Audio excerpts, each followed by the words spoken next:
ഹിമാചൽ പ്രദേശിലെ കഠിനമായ മഞ്ഞുകാലം പടിയിറങ്ങാൻ തുടങ്ങുന്ന ആ സമയമുണ്ട്. വസന്തത്തിന്റെ ആദ്യ കിരണങ്ങൾ മലനിരകളെ തൊട്ടുണർത്തുന്ന ഫെബ്രുവരി, മാർച്ച് മാസങ്ങൾ.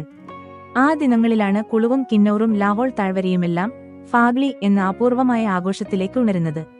വെറുമൊരു ഉത്സവമല്ലിത്, പ്രകൃതിയും മനുഷ്യനും ദൈവങ്ങളും തമ്മിലുള്ള ഒരു ആത്മബന്ധത്തിന്റെ കഥയാണിത്.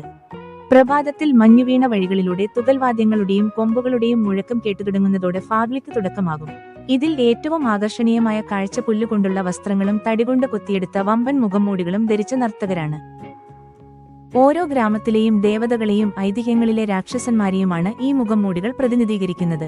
തിന്മയ്ക്ക് മേൽ നന്മ നേടിയ വിജയം എന്ന സന്ദേശം വിളിച്ചോതുന്ന ഈ നൃത്തം കാണുമ്പോൾ നാം മറ്റേതോ ഒരു കാലഘട്ടത്തിലേക്ക് എത്തിയതുപോലെ തോന്നും. ഈ ഉത്സവത്തിന്റെ പിന്നിലൊരു രസകരമായ ആചാരമുണ്ട്. ഗ്രാമവാസികൾ ഈ സമയം തിന്മയെ തുരത്താനായി പ്രത്യേകതരം ചീത്തവിളികളും തമാശ നിറഞ്ഞ പരിഹാസങ്ങളും ഉയർത്താറുണ്ട്. നെഗറ്റീവ് എനർജിയെ ഓടിക്കാനാണ് ഈ രീതി പിന്തുടരുന്നത്. കൂടാതെ ഓരോ വീടിന്റെയും ഉള്ളിൽ മുളവടിയിൽ വെള്ളത്തുണി പുതപ്പിച്ച് ആകാശമാലാകയെ വരവേൽക്കുന്ന ബരാസ എന്ന ചടങ്ങും ഏറെ ഹൃദ്യമാണ്. ഭക്ഷണപ്രേമികൾക്ക് ഫാഗ്ലി ഒരു വിരുന്നാണ്. വറുത്ത ബാർലിപ്പൊടിയും മോരും ചേർത്തുണ്ടാക്കുന്ന ടോട്ടു എന്ന പ്രത്യേക വിഭവം ദൈവങ്ങൾക്ക് സമർപ്പിച്ച ശേഷം പ്രസാദമായി വിതരണം ചെയ്യുന്നു.